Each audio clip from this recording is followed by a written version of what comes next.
Assalamualaikum dan salam sejahtera. Apabila disebut tentang pembangunan negara, apa yang terlintas di fikiran kita? Apa yang akan saya terangkan dalam video ini adalah berkenaan dengan pembangunan negara lah. Umumnya, pembangunan negara sepatutnya bertujuan untuk membawa kesejahteraan kepada rakyat keseluruhannya dan membuatkan rakyat merasa bahagia. Sebab tu mungkin kita pernah dengar apa yang disebut sebagai happiness index. Rakyat bahagia ni maksudnya rakyat merasa bahawa hidupnya berada di landasan yang betul lah. Amartya Sen, salah seorang ahli sarjana dalam ekonomi juga pemenang Nobel Prize, menyebut bahawa pembangunan ataupun development is freedom, iaitu pembangunan itu sepatutnya membolehkan manusia itu membangunkan potensi dia. Istilah dipakaikan kat sini adalah functioning, dan dia boleh melakukan apa yang dia nak buat dalam hidup dia. Itulah tujuan akhir pembangunan, supaya functioning manusia itu boleh dikembangkan mengikut potensi yang ada pada diri dia, dan dia boleh lakukan apa yang dia nak. Dan ini telah membawa kemudiannya kepada apa yang disebut sebagai Human Development Approach yang telah digunakan oleh UNDP ataupun United Nations Development Program, yang dibangunkan antaranya oleh seorang ahli ekonomi daripada Pakistan, Mahbubul Haq, dan telah digunakan pakai dalam merangka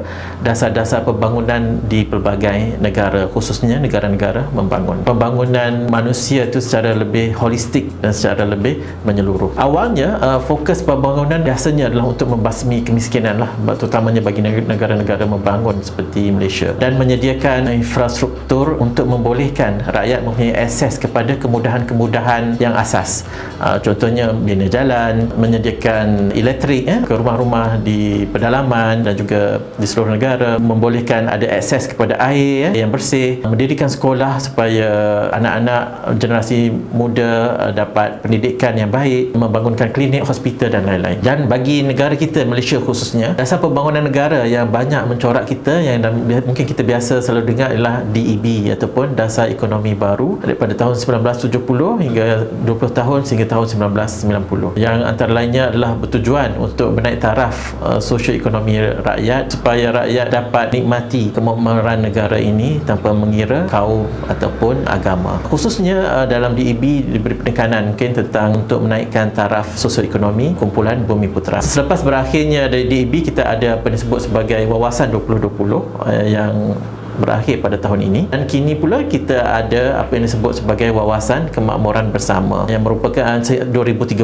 berdasarkan isu-isu yang melanda negara, melanda rakyat dan sebagainya berkaitan dengan pembangunan. Fokus dalam pembangunan juga ialah pendidikan, supaya rakyat atau masyarakat dapat keluar daripada kitaran kemiskinan. Social mobility lah, mobility sosial, supaya mendapat pekerjaan dengan pendapatan yang baik. Jika kita lihat dari perspektif Islam, pembangunan adalah yang ingin dibangunkan dalam sebuah negara mestilah pembangunan yang menyeluruh dalam semua aspek kehidupan. Jika dalam sarjana-sarjana barat lebih memberi penekanan kepada pembangunan material dan kemudiannya melihat perlunya pembangunan kepada manusia itu sendiri, Islam melihat pembangunan itu dengan lebih menyeluruh dalam segala aspek kehidupan, dengan tujuan membawa kesejahteraan dan kebahagiaan kepada manusia, bukan setakat di dunia tapi juga di akhirat. Islam sebagai contoh, kita ada maqasid syariah ataupun tujuan syariat itu diturunkan untuk membawa keadilan dalam masyarakat, tak kira agama, kaum dan sebagainya. Sekian saja kongsian saya, semoga ianya bermanfaat. Terima kasih atas perhatian tuan-tuan dan puan-puan. Assalamualaikum dan salam sejahtera.